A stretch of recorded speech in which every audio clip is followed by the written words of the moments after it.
Welcome to रंकायन academy. मैं हूं प्रशांत पूजन और हम पढ़े ग्राम समाज एवं विकास। दोस्तों, जैसा कि आपको पता ही है कि उत्तर प्रदेश सरकार की योजनाओं वाला चैप्टर हम कंप्लीट कर रहे हैं और उसमें हमने लेक्चर 1 को काफ़ी अच्छे तरीके से कंप्लीट कर लिया है। जो हमारे दोस्त अभी लेक्चर 1 को कंप्लीट तरीके से नहीं देखे हैं, पहले जाके उस वीडियो को कंप्लीट कर लीजिए, फिर इसके बाद आइए। जैसा कि आपको पता ही है कि उत्तर प्रदेश जो सरकार की योजनाएं हैं यह काफ़ी महत्वपूर्ण है दोस्तों, क्योंकि आपका जो पेपर होने वाला है, जो आपका यूपी लेखपाल का पेपर होने वाला है, यह उत्तर प्रदेश में ही होने वाला है। इसलिए इसको आप लोग प्रॉपर तरीके से देखें। और जो भी हमारे दोस्त या फिर आपके दोस्त अभी तक रंकायन एकेडमी को सब्सक्राइब नहीं किए, प्लीज़ उसको फॉलो कर लीजिए और हमारी सारी PDF को फ्री ऑफ कॉस्ट पाने के लिए बस केवल हमारे टेलीग्राम चैनल यानी कि आपके टेलीग्राम चैनल रंकायन एकेडमी में ज्वाइन हो जाइए, ठीक है ना। तो आइए अब अपने लेक्चर 2 को स्टार्ट करते हैं। तो दोस्तों, आज का जो हमारा टॉपिक है वह है स्वास्थ्य के लिए योजनाएं। हमारे उत्तर प्रदेश सरकार ने जो स्वास्थ्य के लिए योजनाएं बनाई हुई हैं उस पर आज हम विचार करेंगे, देखेंगे, उसके तिथि दिनांक को अच्छे से समझेंगे। उत्तर प्रदेश राष्ट्रीय स्वास्थ्य बीमा योजना। दोस्तों, उत्तर प्रदेश राष्ट्रीय स्वास्थ्य बीमा योजना के तहत राज्य के नागरिक जो गरीबी रेखा के नीचे, दोस्तों हमारे प्रदेश में एक कार्ड बनता है, ठीक है ना। उस कार्ड से यह पता चलता है कि कौन से हमारे भाई बंधु गरीबी रेखा के नीचे हैं, कौन से ऊपर हैं और कौन से अत्यंत गरीबी रेखा के नीचे हैं, कि उनका जीविकोपार्जन भी कठिन है, ठीक है ना।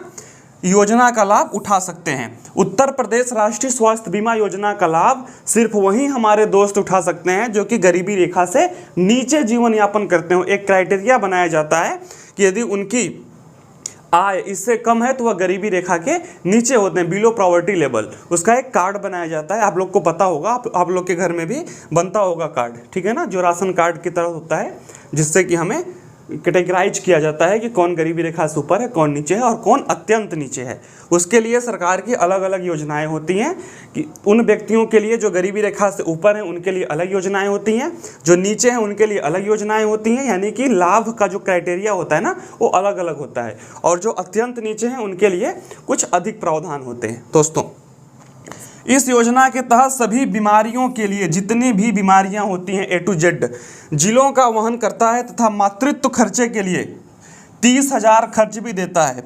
इस योजना के तहत लिसी का लाभार्थी पूरा परिवार होता है, ठीक है ना। यानी कि इस योजना का तहत इसमें 3 बातें हैं। उत्तर प्रदेश राष्ट्रीय स्वास्थ्य बीमा योजना जो है, इसके तहत सिर्फ उन्हीं व्यक्तियों को लाभ मिलेगा जो गरीबी रेखा से नीचे जीवन यापन करते हैं, पहली बात।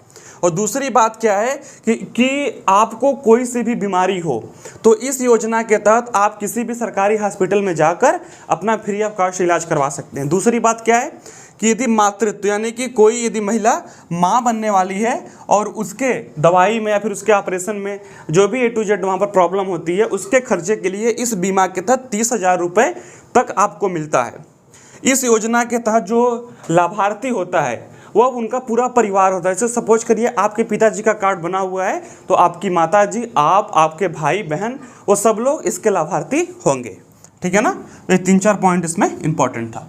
आइए देखते हैं वरिष्ठ नागरिक स्वास्थ्य बीमा योजना। दोस्तों, वरिष्ठ मतलब कि जिनकी एज अधिक है हो गई, यानी कि 60 वर्षों से ऊपर, उनको हम वरिष्ठ बोलते हैं। आप लोगों ने देखा होगा कि बस में, मेट्रो में, ट्रेन में एक सीट वहाँ पर बुक होती है ना कि वरिष्ठ नागरिक के लिए रिजर्व सीट, ठीक है।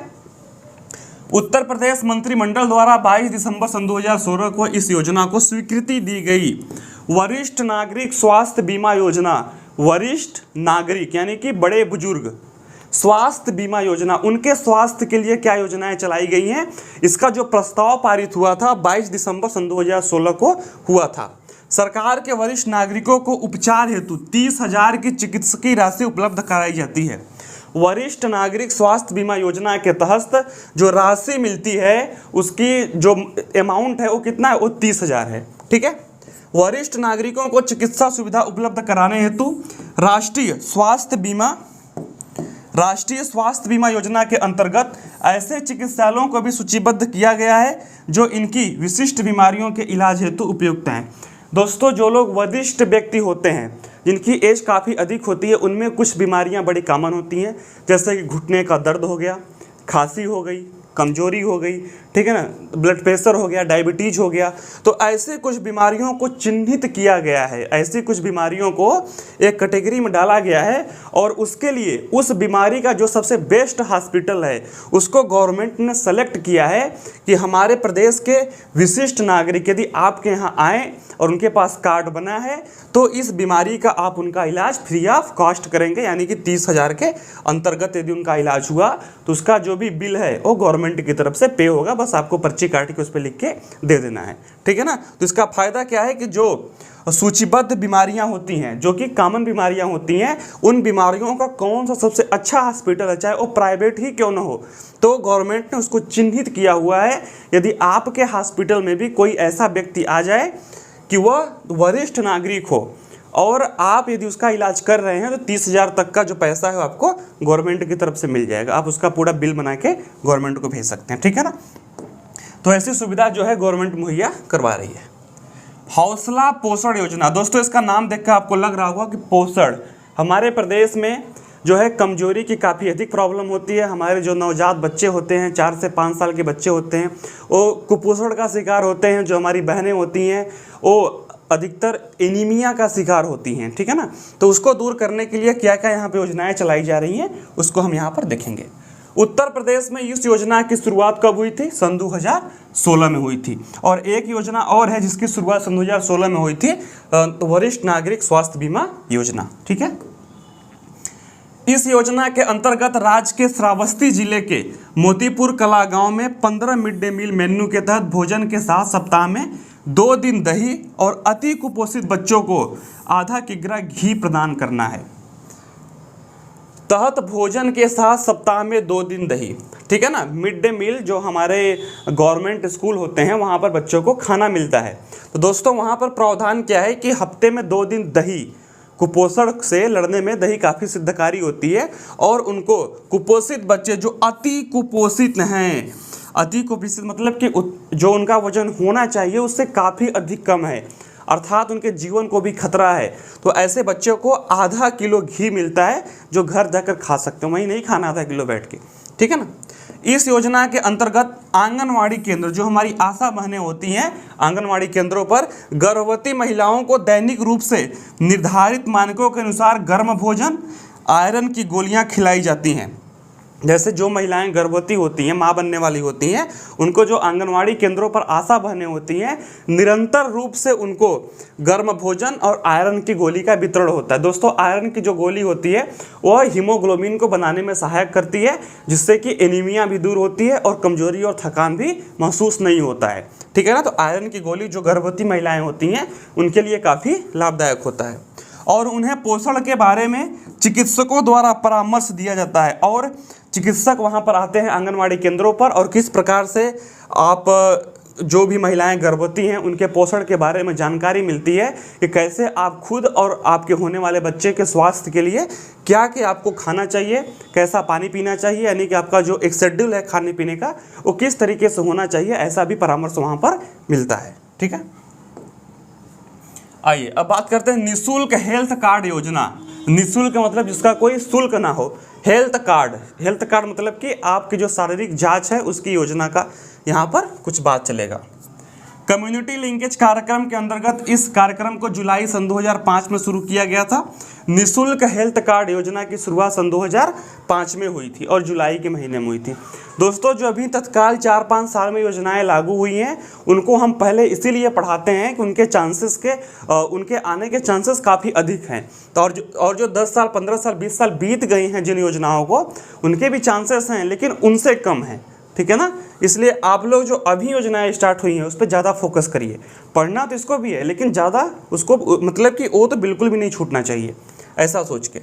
इसके माध्यम से मलिन बस्तियों में रहने वाले लोगों को निःशुल्क चिकित्सा जो है उपलब्ध कराइए। दोस्तों आप लोगों ने देखा होगा कि हमारे शहरों में कुछ बस्तियां मलिन टाइप की होती हैं। मलिन का मतलब क्या होता है कि ऐसे लोग जिनका कोई खुद का अपना घर ना हो या फिर जो लोग बाहर प्रदेशों से काम करने के लिए शहर में आते हैं उनके पास खुद का अपना घर नहीं होता, तो वो कुछ ऐसे इलाके में जाके बसते हैं, झोपड़पट्टी जो इलाका हम बोलते हैं, अर्थात वहाँ पर रहने वाले लोगों को निःशुल्क चिकित्सा, और वहाँ पर जो मलिन बस्ती है, गंदगी है, आउटर एरिया है, जहाँ पर आसपास जो भी कचरे वचरे फेंके जाते हैं, ठीक है ना, वहाँ पर साफ़ सफाई की व्यवस्था नहीं है, तो वहाँ पर बीमारियों के फैलने की जो दर होती है वो काफ़ी अधिक होती है, चांसेस काफ़ी अधिक होते हैं, वहाँ पर बीमारी जल्दी जल्दी फैलती है। तो उन मलिन बस्तियों के लिए निःशुल्क चिकित्सा सुविधा उपलब्ध कराने के लिए निःशुल्क हेल्थ कार्ड योजना की शुरुआत जुलाई सन 2005 में हुई थी, ठीक है ना। आइए अब बात करते हैं महिला कल्याण योजना। अभी तक हम लोगों ने स्वास्थ्य संबंधी जो भी योजनाएं चली हुई हैं उत्तर प्रदेश में, उसको हमने देख लिया था। आप लोग के दिमाग में आ रहा होगा कि सर आयुष्मान भारत के बारे में तो आपने पढ़ाया नहीं। दोस्तों बिल्कुल पढ़ाएंगे उसके बारे में, जब हम भारत सरकार की योजनाओं को पढ़ाएंगे, ठीक है ना। जब हम भारत सरकार की स्वास्थ्य योजनाओं को पढ़ाएंगे तो आयुष्मान भारत उसमें कवर होगा, क्योंकि आयुष्मान भारत जो है वो केंद्र सरकार की योजना है, ना कि उत्तर प्रदेश सरकार की योजना है, ठीक है। तो आइए बात करते हैं महिला कल्याण योजना की। मुख्यमंत्री सक्षम सुपोषण योजना।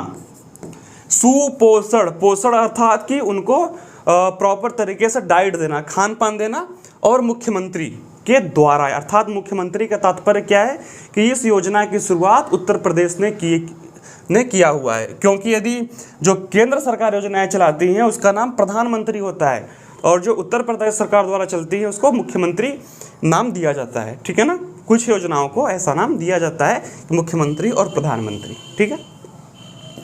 उत्तर प्रदेश राज्य सरकार द्वारा महिलाओं व बच्चों में कुपोषण की समस्या से निपटने हेतु इस योजना की शुरुआत की गई है। कुपोषण से निपटने के लिए सुपोषण योजना, कुपोषण से निपटने के लिए सुपोषण योजना कौन चलाया है? मुख्यमंत्री, ठीक है ना। तो मुख्यमंत्री सक्षम सुपोषण योजना, और किनसे? और महिलाओं और बच्चों को।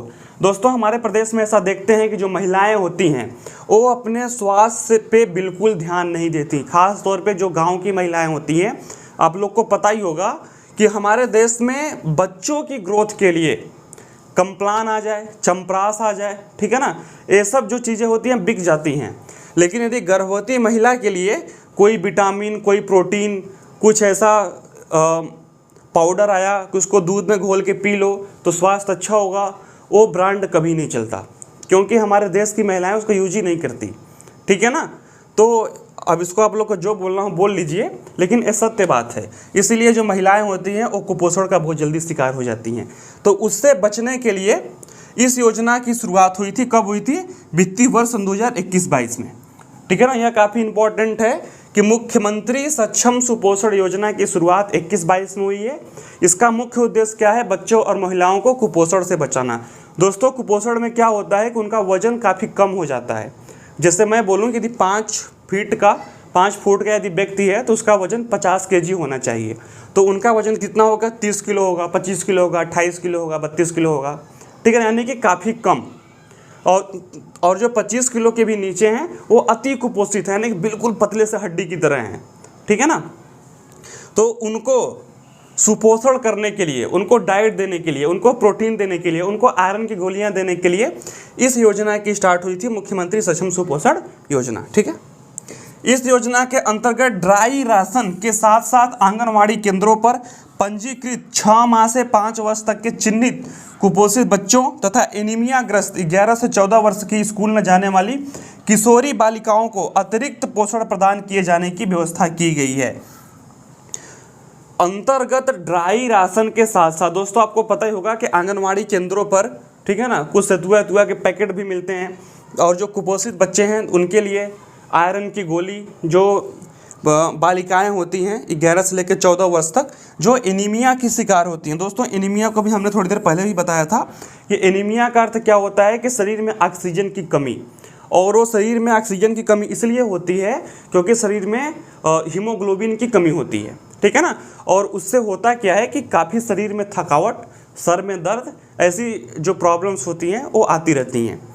यह जो बीमारी अधिकतर जो किशोरी बालिकाएं होती हैं उनमें देखी गई है। तो हीमोग्लोबिन की समस्या को दूर करने के लिए जो सबसे उपयुक्त साधन है वह क्या है? आयरन की गोली। आयरन की गोली खाने से हीमोग्लोबिन के शरीर में मात्रा बढ़ती है, जिससे कि ऑक्सीजन का प्रवाह अच्छा होता है, ठीक है ना, और एनीमिया से हमें मुक्ति मिलती है। तो 11 से 14 वर्ष की जो स्कूल जाने वाली किशोरी बालिकाएं हैं जिनमें एनीमिया की प्रॉब्लम होती है, उनको प्रॉपर तरीके से आयरन की गोली का वितरण होता है, ठीक है ना। और जो बच्चे कुपोषित हैं और उनका नाम आंगनवाड़ी केंद्र में लिखा गया है तो उनको ड्राई राशन के साथ साथ कुछ ऐसी भी दवाएं और कुछ पोषण सामग्री उनको मिलती है कि वो अपने हेल्थ को, अपने वजन को बढ़ा सकें। ऐसा प्रावधान मुख्यमंत्री सक्षम सुपोषण योजना के तहत किया गया है, ठीक है ना। और इसकी स्टार्ट सन 2021 और 22 में हुई थी, ठीक है। आइए अब बात करते हैं मुख्यमंत्री सामूहिक विवाह योजना। दोस्तों सामूहिक विवाह योजना का अर्थ क्या होता है कि ऐसी जो गरीब यहाँ पर गर्ल्स होती हैं, उनके लिए, जो पुत्रियाँ होती हैं, उनके लिए एक साथ विवाह का प्रबंध करना, ठीक है ना। अलग अलग खर्चे ना हो, एक साथ उनका विवाह हो जाए, इस तरीके का कुछ स्कीम निकाला गया है। उसको देखते हैं क्या है। उत्तर प्रदेश मंत्रिमंडल द्वारा 3 अक्टूबर सन 2017 को, यानी कि गांधी जयंती के एक दिन बाद, मुख्यमंत्री सामूहिक विवाह योजना शुरू किए जाने का निर्णय किया गया है। इस योजना में प्रदेश के सभी वर्ग के बीपीएल व्यक्तियों, बीपीएल व्यक्ति का मतलब गरीबी रेखा से नीचे, बिलो पॉवर्टी लेवल, पुत्रियों की शादी हेतु संचालित किया जाना है। इस कार्यक्रम में पात्र कन्या उत्तर प्रदेश का मूल निवासी होनी चाहिए और न्यूनतम 10 जोड़ों का होना अनिवार्य है। सपोज करिए कि इसका मतलब क्या है, यदि कोई भी पुत्री ऐसी है कि उसके घर में उसकी शादी का खर्च उठाने का पैसा नहीं है तो वो मुख्यमंत्री सामूहिक विवाह योजना के तहत एप्लीकेशन कर सकते हैं। यदि 10 जोड़े, मिनिमम 10 जोड़े यदि इस योजना के तहत एकत्रित हो गए तो मुख्यमंत्री सामूहिक विवाह योजना के तहत उनकी शादी होगी और उसका सारा खर्च उत्तर प्रदेश गवर्नमेंट उठाएगी, ठीक है ना। इस तरीके का प्रावधान जो है वो 3 अक्टूबर सन 2017 को मुख्यमंत्री सामूहिक विवाह योजना की जो भी शुरुआत किया गया है, ठीक है। इसमें 2 बातें हैं कि जो लाभान्वित व्यक्ति है वह उत्तर प्रदेश का मूल निवासी होना चाहिए और वह बीपीएल कैटेगरी का होना चाहिए, यानी कि गरीब व्यक्ति होना चाहिए। और तीसरा इसमें कंडीशन क्या है कि जब कम से कम 10 लोग ऐसे जुड़ जाएंगे तभी एक कार्यक्रम संपन्न होगा, ठीक है। आशा ज्योति केंद्र, आशा ज्योति केंद्र योजना की शुरुआत सन 2015 में हुई थी। इसके तहत प्रदेश के 11 जिलों में रानी लक्ष्मीबाई आशा ज्योति केंद्रों की स्थापना किया गया था। 2 बातें इसमें क्या है कि आशा ज्योति केंद्र की जो शुरुआत हुई है सन 2015 में हुई थी और जो हमारे देश में ज़िले हैं उनमें से 11 जिलों में रानी लक्ष्मीबाई आशा ज्योति केंद्रों की स्थापना हुई थी, ठीक है ना। इस केंद्र का लक्ष्य, मतलब कि इस योजना का जो लक्ष्य था, पीड़ित महिलाओं को एक ही केंद्र पर बहुउद्देशीय सेवा उपलब्ध करवाना, जिनमें महिला हेल्पलाइन, महिला थाना, कानूनी सहायता, अल्प प्रवास, चिकित्सा सहायता इत्यादि सेवाएं उपलब्ध कराना है। दोस्तों इसमें क्या है कि आशा ज्योति केंद्र में एक सेंटर खोला जाना है, ठीक है ना। सन 2015 में इसकी स्थापना हुई थी। इसके तहत 11 जिलों में एक सेंटर खोला जाना है और उस सेंटर पे महिलाएं संबंधित जितने भी महिलाओं को प्रॉब्लम होती है, चाहे महिला हेल्पलाइन नंबर हो कि महिलाएं वहाँ पर फ़ोन लगाएं और अपनी समस्याओं का निर्णय वहाँ पे कर सकें, महिला थाना हो, कानूनी सहायता हो महिलाओं के लिए, अल्प प्रवास यानी कि कुछ दिन तक, कुछ समय तक वो वहाँ पे जाके रुक भी सकती हैं, ऐसा केंद्र बनाया जाएगा, चिकित्सा सहायता उनके लिए इत्यादि सेवाएँ वहाँ पर उपलब्ध होंगी। ऐसा कुछ इस योजना के तहत प्रावधान किया गया है। सचल पालना गृह योजना, दोस्तों इसका मतलब क्या हुआ, वर्ष सन 2013-14 में शुरू हुई इस योजना का संचालन मिनी संस्थाओं, मिनी मतलब कि छोटा जो इंस्टीट्यूट होता है उसके तहत श्रमिक महिलाओं के बच्चों की देखभाल के लिए किया जा रहा है। सचल पालना, पालना मतलब क्या होता है, उसकी देखभाल करना, उसका रखरखाव करना, ठीक है। जैसे कि केयर होते हैं ना, कि कोई महिला है वो अपना जॉब पे जाती है तो बच्चों को वहाँ पे छोड़ जाती है 2 घंटे के लिए, 4 घंटे के लिए, तो उसी प्रकार से जो श्रमिक महिलाएं हैं, जो महिलाएं दूसरों के यहाँ काम करती हैं, उनके लिए, उनके बच्चों को पालने के लिए इस योजना की शुरुआत हुई है। इस योजना का मुख्य उद्देश्य कामकाजी महिला, और उस पर फोकस किस पे है, श्रमिकों के कार्य पर रहने अथवा उनकी बीमारी की दशा में उनके 6 वर्ष तक के बच्चों की दैनंदिन देखभाल के साथ साथ इन बच्चों के शारीरिक व मानसिक विकास, ठीक है ना, मानसिक विकास हेतु शैक्षिक, मनोरंजन व अल्पवास के दौरान भोजन की सुविधा प्रदान किया जाना है। दोस्तों इसका सिंपल सा अर्थ क्या है, सचल पालना गृह योजना की शुरुआत सन 2013-14 में हुई थी। इसका प्रमुख उद्देश्य क्या है कि जो महिलाएं दूसरों के यहाँ काम करती हैं, श्रमिक हैं, ठीक है ना, मजदूरी का काम करती हैं, उनके बच्चे यदि 0 से लेके 6 वर्ष के बीच में हैं तो वह अपने बच्चे को ऐसे केंद्रों पर छोड़ जाएंगी जहाँ पर उनकी देखभाल होगी और उनके भोजन, उनके स्वास्थ्य, सबकी वहाँ पर देखभाल होगी। ठीक है ना, इस तरीके की योजना सचल पालना गृह योजना के अंतर्गत आएगा। ठीक है, अब बात करते हैं कन्या विद्या धन योजना। कन्या मतलब कि जो हमारी बालिकाएं होती हैं, बहनें होती हैं, विद्या धन योजना, उनको पैसे देना, उनके ग्रोथ के लिए, उनकी पढ़ाई लिखाई के लिए कुछ पैसे देना जिनसे उनका ग्रोथ हो सके। ऐसी योजना कौन सी है उसके बारे में पढ़ते हैं। इस योजना की शुरुआत वर्ष सन 2012 में हुई थी। इसका मुख्य उद्देश्य छात्राओं को शिक्षा के लिए प्रोत्साहित कर उनका उत्थान करना। छात्राओं को शिक्षा के लिए प्रोत्साहित। दोस्तों, हमारे समाज में ऐसा देखा गया है कि जो लड़के होते हैं उनकी पढ़ाई लिखाई के लिए उनके परिवार वाले खर्च उठा लेते हैं, लेकिन जो बालिकाएं होती हैं क्या बोलते हैं, चलो तुमने 12 पढ़ लिया, बीए कर लो, जहाँ पे कम पैसा लगता है। तो उनके साथ ऐसी घटना ना हो, ठीक है ना, कि पैसे की वजह से उनकी पढ़ाई लिखाई ना हो पाए। तो इसके लिए कन्या विद्याधन योजना की शुरुआत हुई है। इस योजना के अंतर्गत 12वीं कक्षा उत्तीर्ण होने के पश्चात छात्राओं को आगे की पढ़ाई हेतु 30,000 की राशि प्रदान की जाए। दोस्तों, यह योजना आज भी है। ठीक है ना, इस योजना के लाभ हेतु छात्राओं को उत्तर प्रदेश स्कूल बोर्ड से पास करना, मेरिट में पास करना अर्थात बीपीएल परिवार में होना अनिवार्य है। 3 कंडीशन इसमें है। पहली कंडीशन इसमें क्या है कि उत्तर प्रदेश स्कूल बोर्ड, वह जो संस्था है वह उत्तर प्रदेश स्कूल बोर्ड का होना चाहिए। दूसरा क्या है कि मेरिट में पास होना चाहिए, अच्छे नंबर से पास होना चाहिए।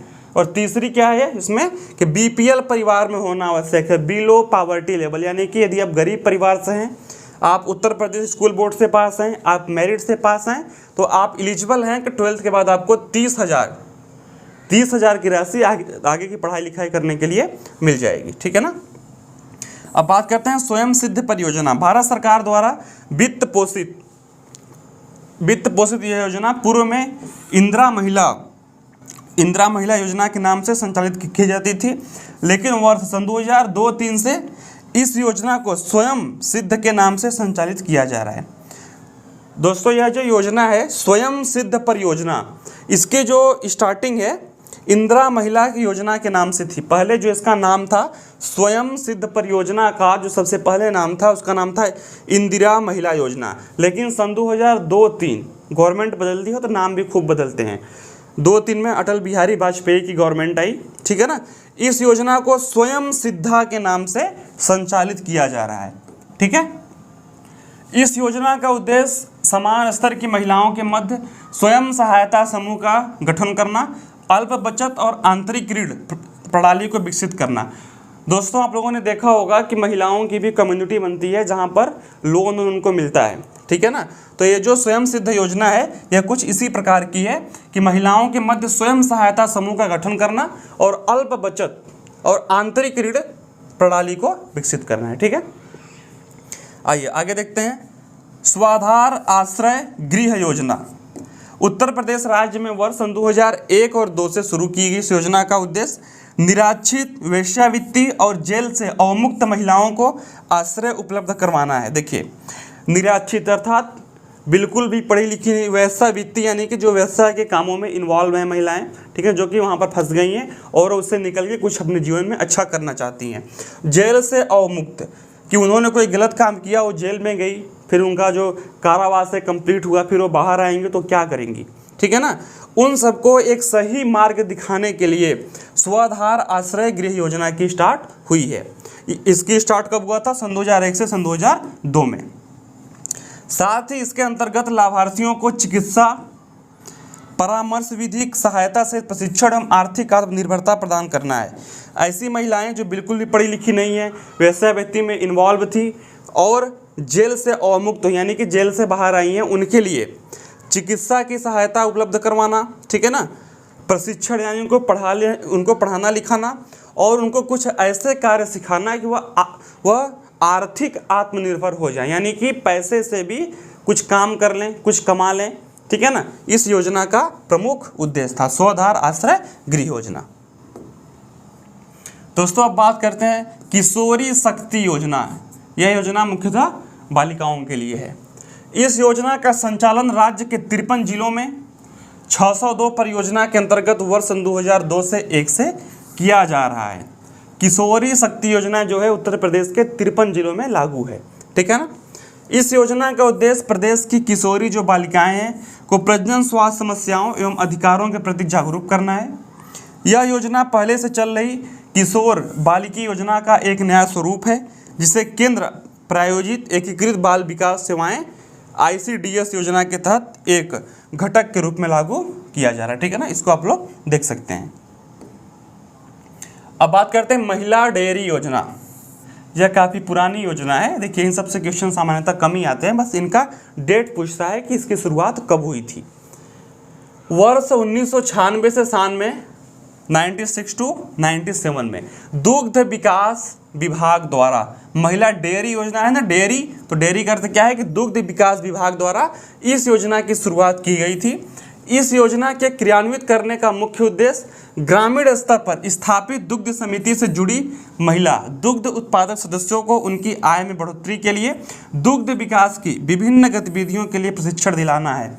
1996 से 1997 में एक योजना की शुरुआत हुई, उसका नाम क्या था? महिला डेयरी योजना।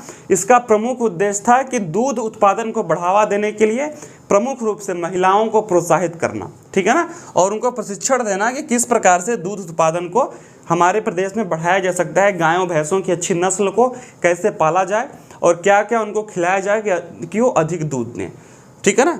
उनसे जुड़ी दवाइयाँ, देखभाल, ये सब जो प्रशिक्षण प्रदान करना, यह महिला डेयरी योजना के तहत आता है। दोस्तों, अब बात करते हैं स्वावलंबन योजना की, ठीक है ना। उत्तर प्रदेश महिला कल्याण निगम द्वारा इस योजना की शुरुआत 1996 में हुआ था। स्वावलंबन योजना यानी कि खुद से काम करना, ठीक है ना। इसकी शुरुआत हुई थी 1996 में हुई थी, महिला स्वावलंबन योजना की। देखिए, जो योजनाएं काफ़ी पुरानी हो गई हैं उनका डेट हमेशा याद रखिएगा। 1996 से 1997 में महिला डेयरी योजना और स्वावलंबन योजना की शुरुआत 1996 में हुई थी, ठीक है ना। भारत सरकार द्वारा वित्त पोषित, इसका अर्थ दोस्तों होता है कि इसके लिए जो पैसा है वो भारत सरकार देती है, यानी कि वित्त पोषित है। किसके द्वारा? भारत सरकार द्वारा।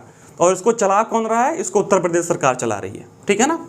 आर्थिक रूप से निशक्त ग्रामीण और शहरी महिलाओं को विविध प्रकार के पारंपरिक और गैर पारंपरिक ट्रेड से संबंधित निःशुल्क प्रशिक्षण दिया जाता है। इसका प्रमुख उद्देश्य दोस्तों क्या है कि आर्थिक रूप से निशक्त ग्रामीण, कि जिनके पास पैसा नहीं है, चाहे वो शहर की महिला हो चाहे वो गांव की हमारी महिला हो, उनको कुछ ऐसे काम सिखाना, कारोबार करने के लिए प्रेरित करना कि वो, और यह सब जो उनको सिखाया जाएगा वह निःशुल्क सिखाया जाएगा कि वह खुद कार्य करके आर्थिक रूप से आत्मनिर्भर बन जाए। इस योजना का प्रमुख उद्देश्य था, क्योंकि दोस्तों इसका नाम ही है स्वावलंबन योजना, ठीक है ना।